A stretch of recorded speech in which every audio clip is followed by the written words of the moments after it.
Olá, muito boa noite, eu sou o irmão Michael Goulart e estou com você no programa Primeiro Plano. Seja muito bem-vindo a este momento em que nós ficamos por dentro de tudo que foi destaque aqui na TV Pai Eterno.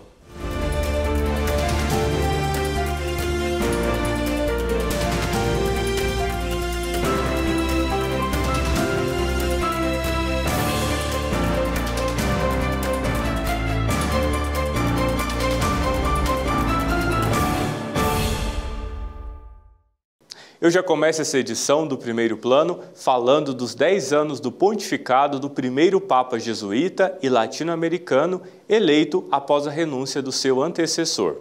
O cardeal argentino Jorge Mário Bergoglio foi eleito à Cátedra de Pedro em 13 de março de 2013.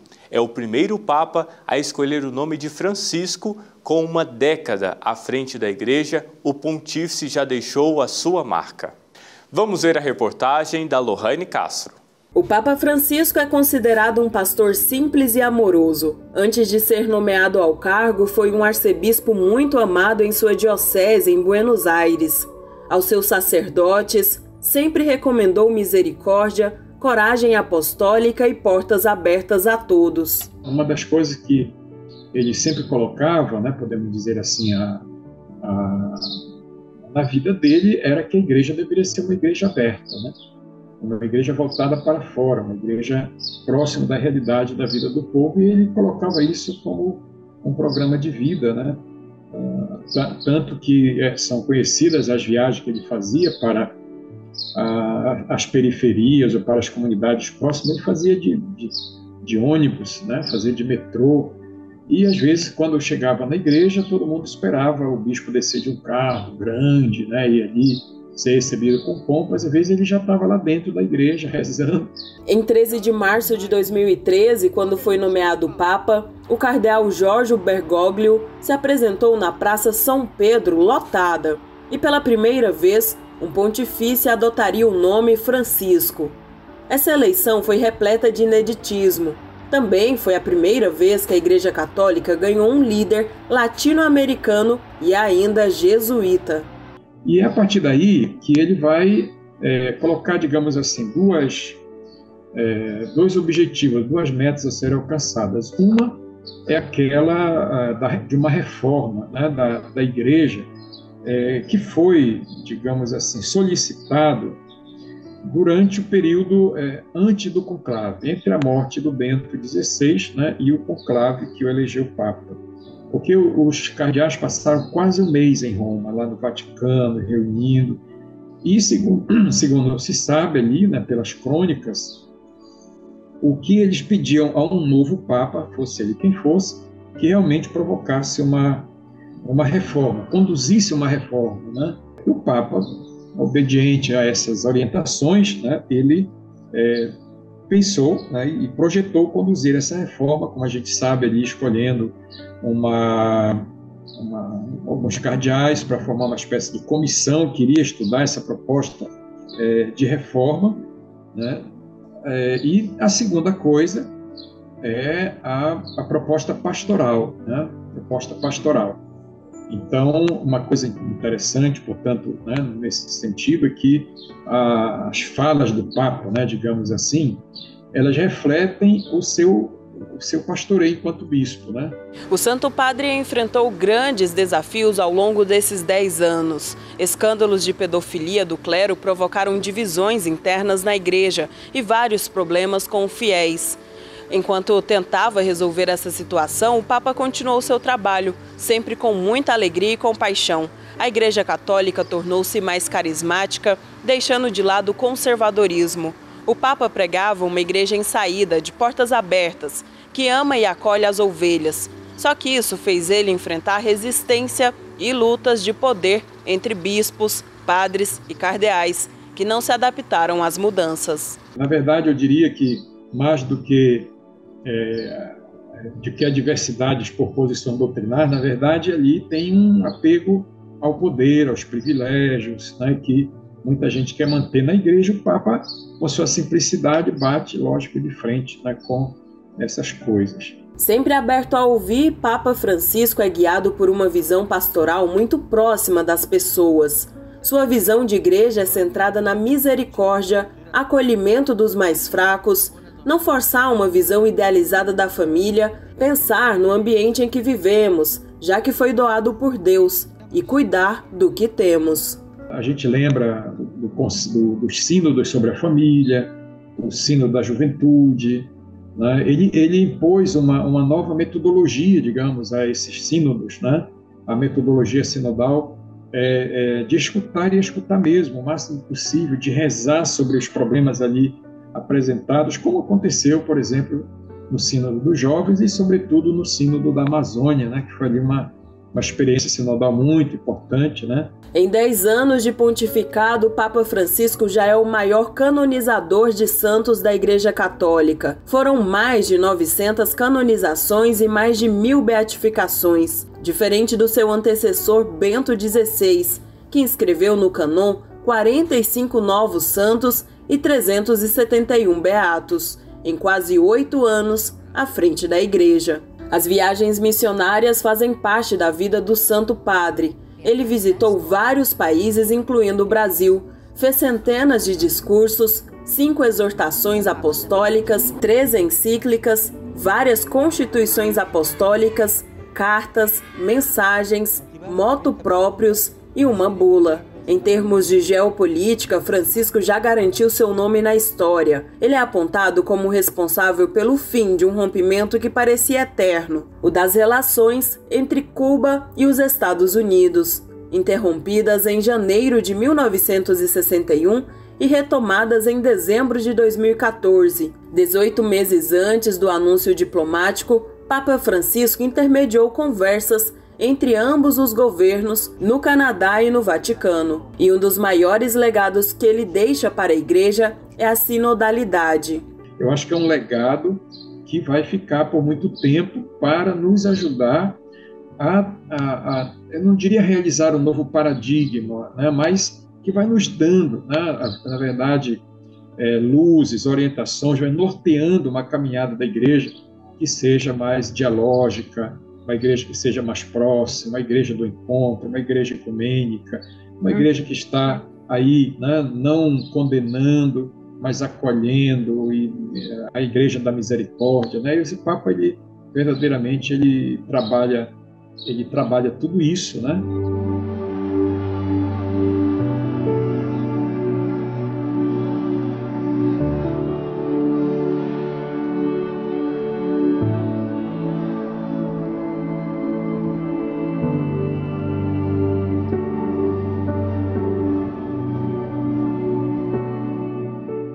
A partir do momento em que o Papa Francisco apareceu na sacada central da Basílica de São Pedro para saudar o povo de Deus pela primeira vez como Papa, todos puderam ver que a Igreja Católica tinha um tipo de líder muito diferente. Papa Francisco, já nos primeiros dias do seu pontificado, nos mostrou que pregava uma igreja em saída com um olhar de ternura aos povos mais necessitados. A nossa equipe preparou uma reportagem sobre nosso pontífice. É o que nós vamos acompanhar agora. Fratelli e sorelle, buonasera. Habemus Papa, Jorge Mário Bergoglio, cardeal argentino, que nasceu em Buenos Aires em 17 de dezembro de 1936, o religioso que veio lá do fim do mundo, como costuma dizer, é o primeiro Papa do continente americano e também o primeiro jesuíta a liderar a Igreja Católica na nossa casa comum. Neste mês, comemoramos os 10 anos do pontificado do Papa Francisco, quando em 13 de março de 2013, a fumaça branca saiu pela chaminé da Capela Sistina, anunciando um novo pontífice.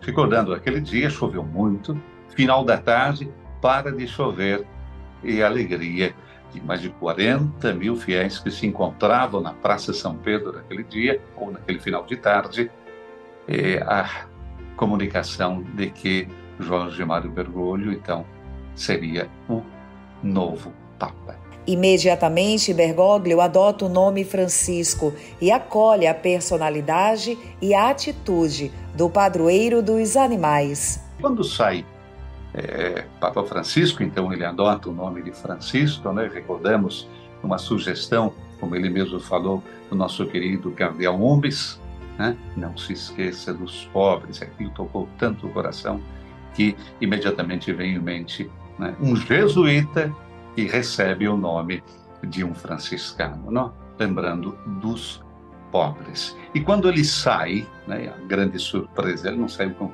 aquelas vestes vermelhas que eram típicas dos papados anteriores, mas ele sai vestido de branco. E ele mesmo falou numa das últimas entrevistas que ele queria sair simples, nem os sapatos ele trocou. Eu tenho o meu, por que eu vou trocar os sapatos? E depois ele sai e pede a bênção dos seus diocesanos. Recordamos isso, né?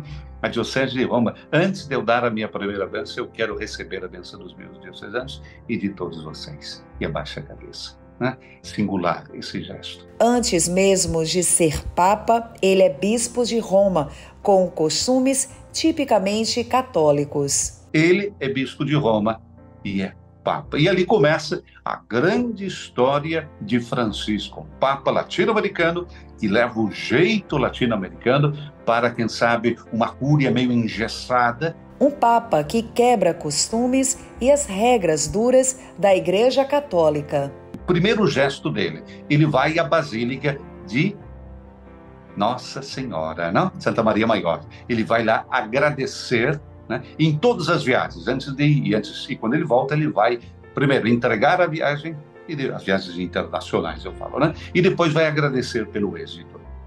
E ele foi agradecer a Nossa Senhora. O segundo gesto foi pagar a conta na hospedaria onde ele estava. Quer dizer, o Papa que vai pagar a conta. Mas, Santo Padre, nós vamos lá pagar. Não, essa é uma conta que eu tenho antes de ser Papa e eu vou pagar. E ele vai lá. Então, vamos dizer, desestruturou um pouco as rígidas formas e protocolos que nós tínhamos aqui.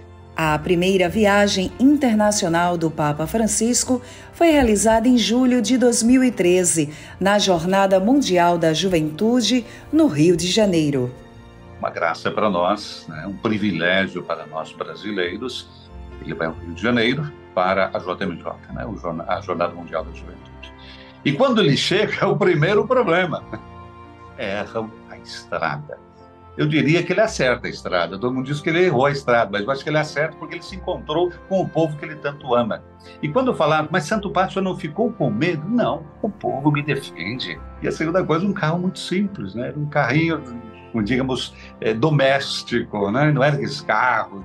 Então, uma escolha, a primeira escolha que impactou também. Quando ele queria foi ver o papamóvel, que era um papamóvel blindado. Ele falou, não, nessa jaula eu não vou, eu quero um papamóvel diferente. Foi mesmo, mas sem aquela estrutura de segurança. Já neste primeiro encontro direto com as pessoas, Papa Francisco já demonstra o seu maior interesse, o povo de Deus. Ele quer estar perto das pessoas. E esse estar perto da pessoa não é um modo de falar. A gente vê nas audiências gerais aqui, quando ele vai para o lado das pessoas. Um pontífice que enfrenta as problemáticas do mundo sem perder a fé e a misericórdia. Eu creio que o coração do nosso Papa, nesse momento, está muito machucado com tudo aquilo que ocorre no mundo. Nós podemos falar de tantas coisas, os abusos sexuais do clero, podemos falar da fome, podemos falar daquilo que acontece no Mediterrâneo, daquilo que acontece sem que a gente saiba. E agora, no último ano, a loucura da guerra. Né? A loucura da guerra que está ceifando a vida de inocentes. E o Papa responde a essa loucura da guerra com a loucura do amor, que é a única resposta que pode dar. Um dos momentos mais desafiadores enfrentado pelo Papa Francisco foi no auge da pandemia da Covid-19. Como explicar ao mundo a finalidade dos fatos que nos acontecem? Tantas vezes Francisco nos falava daquilo que é o essencial. O que é essencial na nossa vida? O que sobra de tudo isso? Como é importante termos o essencial na nossa vida. E vimos que eu podia ser o homem mais rico do mundo, ter um jato, um avião. Eu não tinha para onde ir. Ficava dentro de casa, quatro paredes com quem? O essencial da minha riqueza, que é a minha família. E quantas famílias se descobriram não família nesse período? Se separaram. E quantas, ao contrário, se reconheceram, se uniram e viram que um era essencial para o outro. As atitudes de uma inteligência simples e humilde, através dos atos praticados, o Papa Francisco nos leva ao que a palavra de Deus traz na sua centralidade: a atenção aos mais frágeis. O pobre é o centro do Evangelho. O ser humano é o centro do Evangelho. E nós esquecemos isso. Esquecemos absolutamente, como se o Evangelho fosse por classes sociais, né?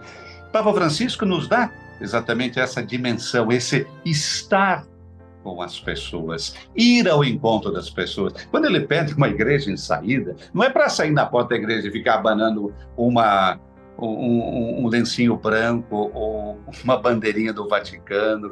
Não. Sair é ir ao encontro das pessoas. Sentar do lado delas e dizer que elas existem, que elas são amadas, né? E esse sair é o encontro com as pessoas olho no olho. Quando o Papa fala, quando você vai à igreja e tem lá um mendigo que pede uma esmola, o que você faz? Você dá e sai correndo, nem olha no rosto dele. Estou indo, não posso parar agora porque eu estou indo para a missa. Cadê a sua missa? Cadê o sacrifício da missa? Onde é que está, né, a sua igreja? Onde é que está o seu irmão? Papa Francisco entra para a história da Igreja Católica como líder que convidou a todos para viverem uma igreja em saída e de encontro com o irmão. Não podemos fazer só igreja de púlpito. Belas palavras, grandes concertos musicais, né? E depois não ver o nosso irmão que sofre. Papa Francisco nos chama tanto a atenção. Para isso ele colocou banheiros do lado do Vaticano. E quando ele montou, vou dizer para você, quando montou os banheiros e os chuveiros embaixo da colunata, você não pode imaginar o que fizeram. Comentário que fizeram. O Papa está destruindo a nossa história. Não é o homem o centro da história ou são colunas de pé de pedra que não servem para nada, a não ser para recordar alguma coisa que foi feita no passado? Então, é complicado quando você entra dentro de uma visão em que o homem sai. O homem não é mais sujeito, mas é objeto. E o Papa quer restituir, vamos dizer assim, quer restituir o lugar que o homem tem na história da humanidade.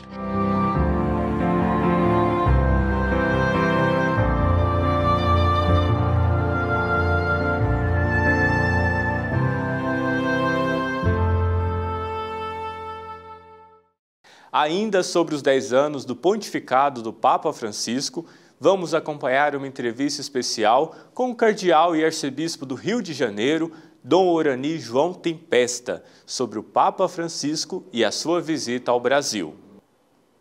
Wilker Oliveira falou com o cardeal. É o que nós vamos assistir agora. Estou aqui na companhia de Dom Orani João Tempesta, cardeal, arcebispo do Rio de Janeiro, para falar sobre esses 10 anos de pontificado do Papa Francisco. Dom Orani, obrigado pelo seu tempo aqui com a gente.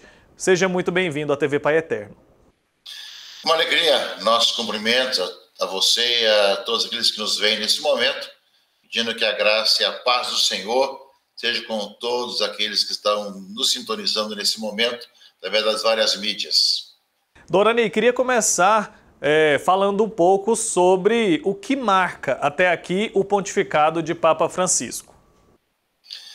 Eu creio que nesse dia em que nós comemoramos 10 anos da sua eleição, um olhar retrospectivo, logo nós vamos perceber que aquilo que marca a sua missão, o seu pontificado, é a proximidade.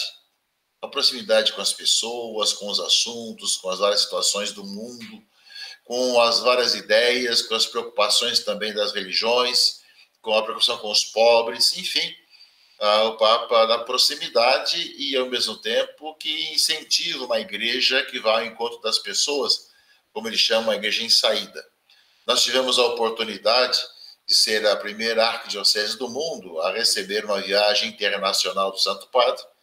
Ele foi eleito justamente no mesmo ano da Jornada Mundial da Juventude, e logo quando ele veio a sua primeira viagem internacional, e pudemos perceber justamente todo o seu estilo de proximidade, de fala direta, e de um coração aberto a essa pastoralidade, a preocupação pastoral com as pessoas, com as várias situações. Papa Francisco até agora já nos presenteou com 3 encíclicas. Nessas encíclicas a gente consegue ter uma noção dos assuntos que preocupam o pontífice, né, dona Ani? Sim, eu creio que há dentro dos seus escritos, suas preocupações, algumas coisas que marcam. Sem dúvida a questão da ecologia integral, né, com a Laudato Si, que de uma certa forma marca o seu pontificado e marca também a igreja, que fala de um assunto muito importante para o momento atual e que o Papa realmente aprofunda e fala da presença, da participação dos cristãos junto a essa situação. Eu creio que é para todos nós uma oportunidade realmente de pensarmos sobre o mundo que nós vivemos e a nossa contribuição para que nesse planeta, que é o nosso único endereço possível dentro do universo, de trabalharmos de tal maneira que a nossa responsabilidade ecológica, do meio ambiente e da sustentabilidade esteja presente cada vez mais. Ou seja, essa ecologia sustentável e, ao mesmo tempo, com a pessoa humana no meio, é uma das grandes preocupações e o Santo Padre realmente expressou isso na Laudato Si. Lembrando um pouquinho justamente todo o cântico de São Francisco, louvado sejas meu Senhor. O outro aspecto é essa fraternidade, né?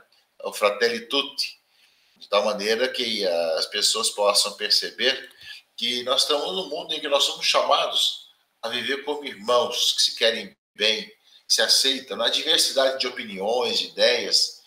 E é muito importante voltarmos sempre a esse tema da Fratelli Tutti, porque vivemos num mundo muito polarizado, em que as pessoas não aceitam a diversidade de opiniões, de ideias. Isso acontece tanto na sociedade, como também na família, como também na igreja, em que as pessoas se tornam inimigas por causa das ideias, por causa de opiniões diferentes, não sabem conviver com as opiniões diferentes, não sabem conviver uns com os outros, né? E nesse aspecto, a igreja é chamada a gente fazer essa experiência de amar a todos, até mesmo os inimigos, e poder realmente conviver com as opiniões diferentes, com as ideias diferentes. E o Papa Francisco, na Fratelli Tutti, colocou com muita clareza isso, né? Nós somos chamados justamente a fazer diferença nessa sociedade que tanto necessita dessa harmonia, desse entendimento. São temas muito caros ao Papa Francisco, que ele tem dado exemplo com relação a isso. Seja nas visitas que faz e conversa com todos, seja no diálogo interreligioso, né, também no encontros ecumênicos, como também com as várias culturas, as várias situações também, né, com as autoridades mundiais e as preocupações que ele tem com relação à pobreza também, à necessidade, e que realmente, né, tem procurado nas suas visitas, principalmente as visitas apostólicas, a buscar os lugares mais esquecidos ou mais pobres, ou ainda mais tensos que tem no planeta, onde tem muitas guerras, muitas perseguições. Então, seja o Papa que vai ao encontro, né? Essa igreja em saída dentro dessas realidades tão prementes que nós vivemos. É inegável que Francisco é um Papa muito midiático e ele tem uma comunicação muito eficiente, né, dona Ani? Inclusive com os mais jovens, isso é importante, né? Sim, eu vi aqui no Rio de Janeiro a sua facilidade de falar com a juventude, quando da Jornada Mundial da Juventude de 2013, não só nas homilias, não só nas celebrações, mas também na convivência, no trato no dia a dia. Podemos estar junto à mesma mesa com jovens do mundo inteiro, né, para o momento também de confraternização. Assim, o Papa que além de escorrer sobre tudo, tem essa facilidade de falar também com os jovens, e a grande preocupação dele justamente é que essa igreja jovem que está aí possa sentir realmente o calor da igreja, né, a preocupação do Santo Padre para que eles sejam igreja cada vez mais do presente, já agora, e já construindo através das suas vidas também o futuro. Creio que esse carinho, essa proximidade do Papa junto à juventude aparece também nos seus vários discursos, nos vários documentos também que ele emitiu com relação a isso, e temos certeza que é uma presença que ajuda a que nós possamos ver essas novas gerações com a sua fé, a sua caminhada, o seu entusiasmo, para que aprofundem e sejam cada vez mais bons cristãos, bons católicos, e procurem cada vez mais buscar os caminhos da fraternidade. Basta ver, por exemplo, toda a questão econômica, né, que ele coloca também, toda a preocupação da economia de Francisco, em que ele chamou os jovens para estarem presentes, estudarem, aprofundarem o assunto, e para que os jovens possam fazer diferença também ao ver uma economia voltada para o bem da pessoa, e não para a exploração, não para a pobreza, mas sim para que todos possam viver com dignidade. E esse é o momento do nosso rápido intervalo, mas daqui a pouco eu estou de volta. Estamos de volta com o programa Primeiro Plano dessa semana.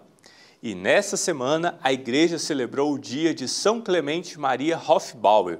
Ele é um dos maiores missionários redentoristas e, graças a ele, a congregação do Santíssimo Redentor pôde se espalhar por todo o mundo. A vida de São Clemente foi intensamente missionária. Vamos conhecer o legado desse santo? E nesse dia de São Clemente, nós vamos conhecer um pouquinho da história desse santo, que foi um missionário redentorista. Quem vai explicar tudo para a gente é o Padre Braulio. Seja bem-vindo, Padre. Obrigado, Vanessa. Obrigado você que nos acompanha. Padre, a gente pode falar que ele foi um santo redentorista ou que ele é um santo redentorista? Não devemos falar que ele é um santo, porque continua vivo, né, agora no céu. E desde que ele se consagrou, se tornou redentorista. Então nós podemos dar a ele esse adjetivo, essa qualidade. E como que foi a história de São Clemente, né? E como ele chegou a essa honra dos altares? Bem, é uma história muito bonita, começa com uma vocação já na sua juventude, mas também uma história muito difícil, Vanessa, porque ele tinha muita dificuldade de conseguir aquilo que nós chamamos o dote para ingressar no seminário. Naquele tempo havia muitas dificuldades, inclusive pela própria situação daquela transição, né, da Idade Média para a Idade Moderna, para os nossos tempos, e eles tinham muita dificuldade de manutenção mesmo, ainda não havia o processo de industrialização, enfim. Ele não tinha dinheiro para ir ao seminário, então teve dificuldades inclusive para poder ser admitido, para poder estudar. Então ele começa a trabalhar pelo ofício de padeiro, com o nome de João Batista, que é o seu nome de batismo, né? Depois ele passa um tempo trabalhando e depois ele resolve ser eremita. A vida eremita é quando uma pessoa se dedica a uma vida de oração um pouco mais isolada, cumprindo uma regra própria, vivendo em locais assim mais ermos, né? Por isso o nome eremita. E o eremita também tem uma característica de fazer peregrinações. Ele gosta de andar muito para lugares sagrados. Então, em uma dessas peregrinações, São Clemente, acompanhado de um outro irmão na fé, vai a Roma. E ali, em Roma, ele faz uma das experiências mais marcantes da sua vida, que é a entrega à divina providência. Ali, justamente rezando, ele pede a Deus um sinal. E ele diz que, diante de Deus, em oração, que a primeira igreja que se tocasse o sino, seria ali que ele iria pedir um abrigo para se tornar membro daquela ordem. E, por incrível que pareça, o sino tocou na Igreja dos Redentoristas, em Roma. Olha só! E ali ele pede uma admissão, né? Pede para ser admitido, e depois de um tempo muito curto, pela própria vida que ele levava, ele é admitido ao noviciado, né? E faz os seus estudos e se torna um redentorista. Depois ele vai para a região da Áustria, né, da Polônia, onde ele desenvolve também muitos trabalhos ali naquela região. Lembrando que ele é de uma cidade chamada Tasvitz, a Morávia, né, hoje a atual República Tcheca. Então ali ele nasceu, então ele falava aquelas línguas eslavas, né? Depois aprendeu também o alemão, que está muito próximo, e desenvolveu um amplo trabalho, principalmente na pregação, no confessionário, na preparação das cerimônias. Diz que São Clemente era muito dedicado a preparar, ornamentar as igrejas, porque ele sabia que a beleza, principalmente dos paramentos, das flores, das cerimônias, era uma forma da igreja evangelizar. E eu acho interessante na vida de São Clemente a simplicidade dele, a simplicidade de vida. Primeiro, ele bateu ali na questão financeira, não tinha um dote para entrar para o seminário, mas ele não desistiu. Ele continuou ali no seu trabalho e isso alimentou a sua vocação, não alimentou, padre? Com certeza. A sua dedicação, o seu empenho foi muito importante para que ele pudesse viver unido a Nosso Senhor e também buscar ter a virtude da perseverança, né? Porque não é fácil. A gente vê hoje, por exemplo, a dificuldade dos jovens de ter um trabalho manual, né? De procurar se emancipar. E desde esse tempo, São Clemente já mostrava muita virtude. O poder da palavra é enorme, tem força em nossa vida. Elas são reflexo dos pensamentos e sentimentos e têm um poder enorme de levar amor e também de ferir. A Caísa conversou com a irmã Sônia Cruz, religiosa beneditina da Divina Providência, que fez uma reflexão sobre a força e o impacto que uma palavra pode ter. Vamos acompanhar esse bate-papo. Boa tarde, Caísa. Boa tarde a todos que nos acompanham, né, na TV Pai Eterno. É uma alegria muito grande poder chegar na sua casa, partilhar um pouquinho da palavra de Deus e reconhecer o sentido que tem esta palavra nas nossas vidas, né? Como bem disse a Caísa. Então, assim, a palavra de Deus é a história de homens e mulheres que aceitaram, que acolheram, que vivenciaram o projeto de Deus nas suas vidas. Sim. E a palavra de Deus, que espaço tem hoje na sua vida, né? Oi, quando nós ouvimos a liturgia diária, né? Sim. Que espaço essa palavra consegue ganhar em nós? E nós precisamos sempre reservar um espaço para a palavra de Deus, não é, irmã? Inclusive, antes de eu começar a conversar com a senhora sobre o poder das palavras, eu quero ler um trechinho, um versículo, lá em Hebreus, no capítulo 4, no versículo 12, que diz assim, ó: pois a palavra de Deus é viva, eficaz e mais penetrante que qualquer espada de 2 gumes, penetra até dividir alma e espírito, articulações e medulas, julga os pensamentos e intenções do coração. A palavra de Deus, irmã, quando nós nos deixamos envolver por essa palavra, nós começamos a viver a verdade, não é, irmã? E a senhora pode bem falar isso pra gente, com certeza. Nós vamos sendo transformados, não é, irmã? Com certeza, Caísa. A palavra de Deus, ela vai ganhando ressonância ao longo da nossa caminhada a partir do momento que nós nos alimentamos. Se nós ingerirmos muitos alimentos que têm um colesterol ruim, com certeza o nosso colesterol ruim vai aparecer e a gente vai precisar fazer um tratamento. Isso mesmo. Se a gente consumir um excesso de açúcar, a nossa diabetes vai subir e a gente vai precisar fazer uma redução. Mas se nós nos alimentarmos diariamente da palavra de Deus, o primeiro beneficiado vai ser cada um de nós e com certeza as pessoas que estão ao nosso redor, né? Num dado momento da caminhada de Jesus, Jesus diz que nenhuma das suas palavras vai passar sem que se cumpra, né? Então, cada vez que nós abrimos, como fez agora a Caísa aí no palco, né? Abrimos a palavra de Deus, nós temos a grande responsabilidade de fazer com que esta palavra se torne vida em nossas vidas, né? Seja como que essa espada que vai transformando os lugares onde nós passamos. E a palavra de Deus, quem está acompanhando o programa, como que ela age em nossa vida? Ela vai nos dando sabedoria, nos dando discernimento? Como que ela vai agindo na nossa vida? Com certeza. Se nós olharmos o exemplo, né, de Salomão, Salomão pediu a Deus não pediu riquezas. Ele pediu o dom da sabedoria. E essa sabedoria fez dele o rei que ele foi. Então, a partir do momento que nós abrimos a palavra de Deus e nos abrimos para essa palavra, né, com certeza os dons do Espírito Santo vai agindo em nós. O dom do entendimento, o dom da ciência, o dom da sabedoria, o dom do temor de Deus e tantos dons, né? Além dos 7 que o Espírito Santo nos concede no Crisma e que ao longo da nossa caminhada eles vão se reafirmando para que a gente possa viver bem com a nossa família, no nosso trabalho, desenvolver bem a nossa missão e com certeza ser uma vida mais plena e mais próxima de Deus. Muito bom. Irmã, lá no Salmo 103 diz assim: bendizei minha alma ao Senhor e todo o meu ser ao seu santo nome. A palavra bendizei, qual que é o significado dela em nossa vida e como que a gente pode colocar essa palavra em prática dia a dia? Bendito, né, é aquele que ouve. Então, quando Deus chama o povo de Israel, ele chama escuta Israel. Né? Então, assim, Deus vai ser bendito, vai ganhar essa proporção, né, de ser a totalidade nas nossas vidas a partir do momento que nós nos abrirmos para essa palavra. Porque senão se torna uma palavra qualquer como nós ouvimos, né? Em tantas mensagens que nos chegam, tantas informações que nos chegam, né, no dia a dia.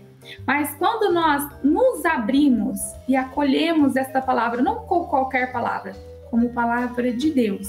Sim. Essa palavra, sim, vai ser bendita e vai ter o nosso reconhecimento, mas também nós vamos nos tornando mais santos, né? Por acolhermos esta palavra de Deus, né? Então o salmista é muito sábio quando nos diz, né? Bendize a minha alma ao Senhor. A alma é o mais profundo do nosso ser. A alma é a totalidade que nos abre para esse transcendente que quer estar conosco a cada instante. No próximo bloco, vamos falar da campanha da fraternidade. Eu conto com a sua companhia. Até já! Voltamos com o programa Primeiro Plano aqui na TV Pai Eterno. E já aproveito para fazer um convite a você que está visitando Trindade e o Santuário do Divino Pai Eterno. Até o dia 31 de março acontece a meditação dos mistérios da Paixão de Cristo, com saída do Santuário Basílica de Trindade e encontro na Igreja do Santíssimo Redentor, um momento cheio de fé e emoção. Vamos acompanhar na reportagem do Alex Rodrigues. Ao final da missa, os fiéis já se movimentam para a entrada principal do Santuário Basílica do Divino Pai Eterno. Assim se inicia a procissão pela Via Sacra, que fica na cidade de Trindade e que liga a Casa do Pai Eterno à Igreja do Santíssimo Redentor. Esse percurso tem sido feito todas as sextas durante a Quaresma. Esse tempo de Quaresma, onde toda sexta-feira, né, aqui em Trindade, a gente vive a Via Sacra, a gente contempla os mistérios, né, o caminho doloroso de Jesus. E essa prática para nós cristãos é olhar para Cristo, que sofreu e morreu e ressuscitou por nós, né? Então, quando nós fazemos esse caminho, a gente está vivendo em nós essa penitência, que olhar para o amor, porque isso foi só simplesmente a prova de amor por nós, né? São 14 estações que retratam momentos importantes da caminhada de Jesus Cristo, do pretório de Pilatos até o Monte Calvário. E em cada uma delas é realizado um momento de prece.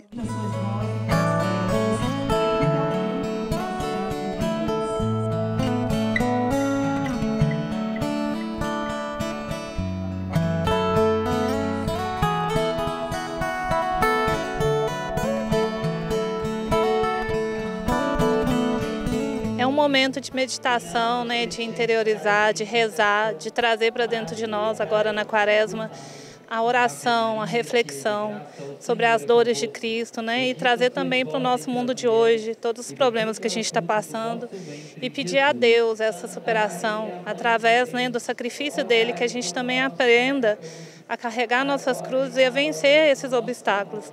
Representa, né, a caminhada, a penitência que Cristo fez por cada um de nós, que derramou o seu sangue na cruz, até ponto da morte para salvar a humanidade.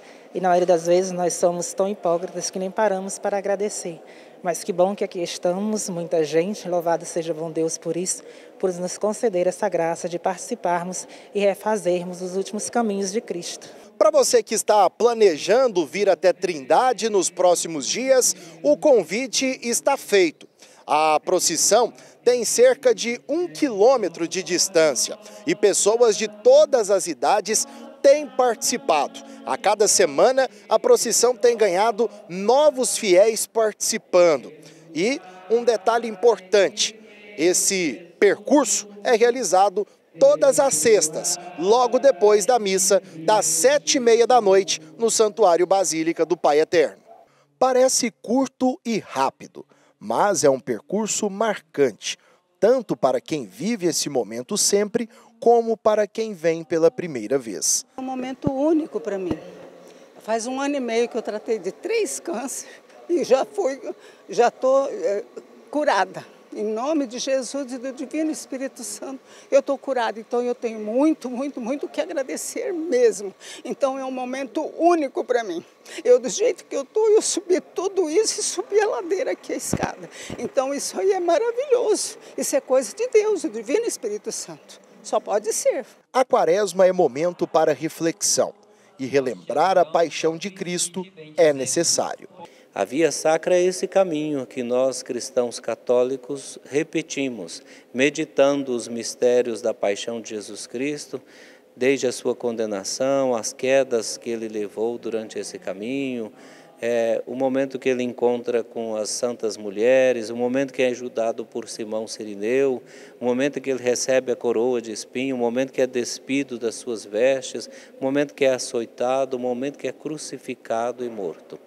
Este é o caminho de dor que a gente celebra nesse trajeto de quase 1 quilômetro, como você disse, desta Avenida Constantino Xavier, que liga o santuário aqui à Igreja do Santíssimo Redentor, a Igreja do Padre Pelágio. É um momento muito importante porque meditamos os mistérios da paixão do Senhor, a sua entrega, tudo isso ele sofreu por amor de cada um de nós, né?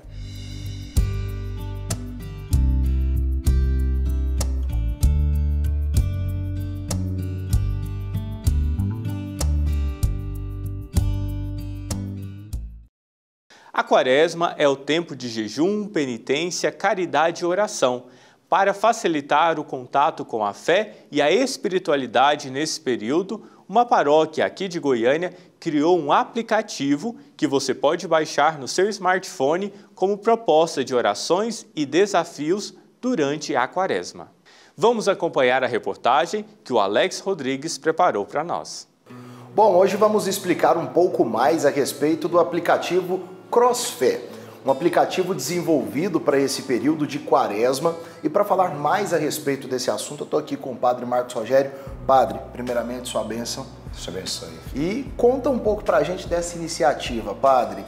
De onde surgiu a ideia do CrossFé? Bom tê-lo conosco. Uma alegria enorme estar aqui com vocês. O CrossFé surgiu de uma experiência concreta daquilo que nós estávamos vivenciando. Eu faço crossfit, né? Sim. Então eu vou à academia todo dia e conversando um dia com o meu instrutor, eu falei assim, a gente tinha que criar alguma coisa que pudesse motivar os jovens, que pudesse motivar quem está conectado a estar rezando. E a gente conversando, e eu fazendo crossfit, eu falei assim, a gente tem que alimentar a fé. Eu falei assim, por que a gente não faz um crossfé? E aí então juntou o crossfit com a fé. Já que a gente cuida do corpo, cuidar também no espírito nesse período da Quaresma. Né, fazer esse itinerário espiritual, fazer uma experiência concreta da graça de Deus, e aí surgiu o CrossFé. Padre, conta pra gente o que o aplicativo ele dispõe, né? O que ele oferece para a pessoa que faz o download. Então o mais legal de tudo é que no CrossFit você tem desafios, né? Sim. Você tem burpees, você tem uma série de coisas que você tem que fazer, você tem que cumprir uma meta, você tem que ir ali e realizar o exercício. E não tem jeito de outra pessoa fazer para você, é você quem tem que fazer. Então no aplicativo nós procuramos colocar uma oração da manhã, uma oração da tarde e uma oração da noite, santificando todo dia. Então tem que ter uma disciplina rígida mesmo para poder fazer isso. Depois colocamos um desafio do dia, onde a pessoa vai ser desafiada. E um desafio da semana, que é mais profundo ainda, para levar essa atitude de conversão. E conta pra gente aqui, Padre, como é que vocês fazem para desenvolver todo esse conteúdo? É o senhor mesmo que senta, idealiza tudo que vai ser postado ali? O senhor conta com a equipe? Demora muito tempo? Demanda muito tempo? Conta pra gente como funciona. Então surgiu assim, sabe, foi muito bonito, porque eu acho que aquele que é de Deus é muito rápido, né? E claro, eu tenho uma equipe, graças a Deus, uma equipe muito boa. Eu cheguei e partilhei com os meus associados. Eu quero um aplicativo desse jeito. Padre, não dá tempo. Dá tempo, sim. Então nós escolhemos todas as orações, às vezes são orações próprias da igreja. Nós pegamos leituras da liturgia das horas, o evangelho do dia, uma oração mariana para a noite. Agora, todos os desafios, eu sentei e eu mesmo quem escrevi os desafios para o nosso povo estar fazendo. Legal, padre. E a igreja em saída pelo Papa Francisco é isso também, né? Levar esse conhecimento, esse entendimento a todas as pessoas e de todas as maneiras. Com toda certeza. Eu acho que é algo que nos leva e nos motiva a vivenciar a nossa fé. Propor uma atividade como essa, como o CrossFé, é criar uma disciplina de oração, aonde quer que eu esteja. A gente está com o celular o tempo inteiro, você está conectado o tempo inteiro. Então por que naquele momento eu não posso parar e fazer a minha oração? Alimentar o meu espírito, fortalecer a minha vida. E o mais importante, que todos os desafios da semana é um desafio para fora de mim. O desafio do dia é um desafio que me leva a um encontro comigo. Mas o da semana você vai ter que fazer algo por alguém, vai ter que visitar alguém, vai ter que ajudar alguém, vai ter que levar comida para alguém. Viver e manter a fé significa confiar no Pai Eterno em qualquer circunstância, mesmo na adversidade. Testemunhos emocionam e o agradecimento pela graça recebida leva milhares de pessoas ao encontro do amor do Pai Eterno. E para mostrar o quão grande é o amor do Pai Eterno, a Cleide Rocha foi até a cidade de Nova Veneza para conhecer a história de devoção da Patrícia Regina. É o que nós vamos acompanhar agora.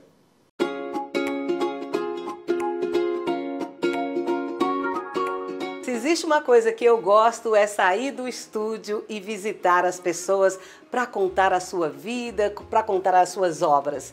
E principalmente quando eu venho na casa de uma pessoa, de uma artista plástica. Eu adoro, porque a gente vê na arte dessas pessoas o amor. E aqui na casa da Dona Helena Vasconcelos, além do grande amor pela arte, já que ela é uma grande artista e pinta muito sobre a nossa religião católica, ela ainda compra a arte de outros artistas, arte fazendo arte.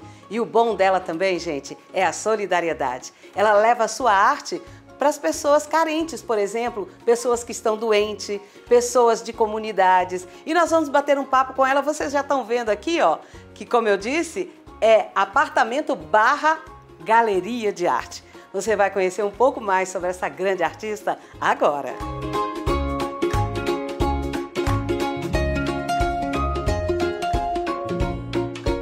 Pois é, gente, eu já estou aqui ao lado da Dona Helena, essa simpatia de pessoa, e nós vamos falar da sua arte e vamos falar um pouquinho da sua vida, que eu estou muito curiosa. Eu fiquei sabendo que a senhora é minha conterrânea, que eu sou de Minas. Sou. E aí a senhora veio para Goiás, por que motivo? Por qual motivo? Meu marido formou-se médico e eu fiz filosofia.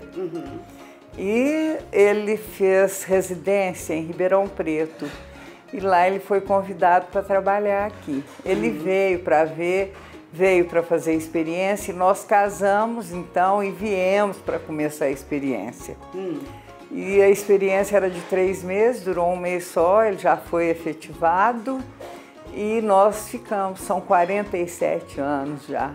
A artista plástica Helena Vasconcelos, católica de família tradicional mineira, estudou arte barroca e história da arte. No princípio queria ser só professora, onde também pela Faculdade de Filosofia e Ciências e Letras São Tomás de Aquino se formou em História e Geografia. Mas depois que se mudou para Goiânia, junto com o marido que fora transferido para o estado, ela viu a oportunidade de explorar esse lado artístico. Por a religião ser muito presente em sua vida, não foi difícil começar a dar as suas primeiras pinceladas nessa direção. Eu fui em Goiás Velho, na quarta-feira da Semana Santa, e vi a procissão do fogaréu. E aquilo me deixou assim, enlouquecida. Meu marido falou, começa a fazer o folclore, você gosta, né? Aí eu comecei a andar pela cidade de Goiás para ver o folclore. E no ano seguinte dessa minha ida a Goiás, eu participei de um concurso, o SESI Arte e Criatividade, e eu fiz 2 obras, porque a gente mandava 2 obras. E as obras foram escolhidas como o melhor conjunto de obra e eu ganhei o prêmio. Olha só. Com Goiás Velho. Uhum. Uma curiosidade. A senhora estudou História da Arte, estudou arte barroca, mas aí até então a senhora não pintava, só era admiradora e curiosa. Não. Só admiradora, né, estudiosa, porque eu pensava seguir carreira universitária. Ser professora. Ser professora, fazer mestrado, sim, entendeu? Sim. Mas nunca se atreveu a pintar? Porque... Não, só fazia umas coisinhas, pintava fralda, porque na época dos meninos, imagina, 47 anos atrás, 46, né, que vai fazer meu menino, não tinha fralda descartável, era fralda enxuta. E aí você tinha que, né? Aí eu comecei pintando as fraldinhas. Tá? Pintura em tecido é diferente, né? A própria tinta é diferente. Mas eu fiz muita coisa. Eu fiz jogo de toalha pintado para eles. Fiz roupinha de cama, sabe? Mantinha. Porque eu toda a vida eu gostei.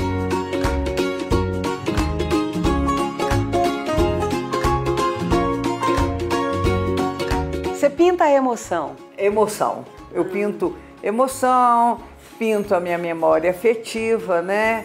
E pesquisa que eu faço, que eu gosto muito, gosto de interpretar contos, sabe? Como eu interpretei, acho que 7 do Bernardo Ellis e de outros autores. Eu participei 2 vezes. Você está falando aí, só te interrompendo um pouquinho, você falou do Bernardo Ellis, um escritor goiano. Um escritor goiano. E você se apaixonou pelo Goiás Velho. E a sua obra tem muita coisa do folclore goiano. Tudo do folclore goiano. E a senhora é uma devota do Pai Eterno. Sou. Como é que foi essa devoção? O meu filho mais velho teve uma doença, que a primeira suspeita do meu marido foi de câncer ósseo, mas ele não me falou, mas eu vi que ele ficou agoniado. E na quinta-feira santa, ele levou meu filho ao médico e encontrou o Dr. Nelson Barreto, ortopedista, que ele fez os exames na hora, tudo. Falou, tem tratamento em São Paulo e em Brasília. Brasília, vai ser um tratamento como se ele ficasse aqui engessado. E tem um colega meu que se especializou nisso. Vocês vão para São Paulo. Vou marcar a consulta, ele vai ficar engessado agora. E nessa época eu comecei, toda a vida fui de rezar. Eu estava pronta primeiro para ir na igreja com eles. Quando meu marido chegou e falou, graças a Deus, não é câncer ósseo. Olha, eu vou te falar, eu tive uma surpresa tão grande, eu não imaginava. Mas o meu marido falou, se for o que eu estou pensando, ele pode ficar manco. Aí fez a radiografia, deu nas 2 pernas. É uma doença que chama leg perse. Nunca ouvi falar. Também não, mas aparece. Normalmente na criança de 4 a 10 anos. Aí, Cleide, eu peguei com o Divino Pai Eterno, porque foi uma luta. O menino ficou 45 dias rastejando com gesso. Aí eu coloquei mesmo nas mãos do Divino Espírito Santo, falei que se fosse para nós, né, e não tem cirurgia. E chegamos lá, fez outra radiografia, deu nada. Você fica emocionada, né? Fico. Esse menino sofreu demais. Imagina uma criança de 5 anos, eu tinha os 3 pequenos. E há 12 anos atrás, eu peguei a bactéria da meningite sem saber. Só que ela não foi para a meninge, ela foi para a minha circulação. Eu fiquei muito ruim. E eu vi a minha filha de costa para mim chorando, ela é médica, né? E aí eu entreguei minha vida mesmo. Eu falo para ele, não me leva agora não. Pela segunda vez? Pela segunda vez. A senhora fez um trato com ele? Fiz um trato com ele. E eu saí do hospital numa cadeira de rodas e hoje eu tô aí, faço minha ginástica, voltei para as minhas caminhadas. E é por isso que a senhora faz essas ações solidárias? Não, isso eu faço. Eu sou curadora voluntária no HGG, que é um trabalho que me dá um prazer imenso. E sempre que eles me convidam, eu vou, faço oficina. Eu vou nas escolas públicas municipais, eu tenho muita foto aí, inclusive muita coisa nessas escolas. E uma vez eu fui, inclusive, homenageada no Sesc. Fizeram uma festa junina lindíssima em cima da minha obra. Olha que maravilha. Então, eu acho que é isso que me torna, assim, mais feliz. E é com essa história cheia de fé que nós encerramos o primeiro plano deste dia. Eu me despeço de você desejando um ótimo final de semana. Até breve!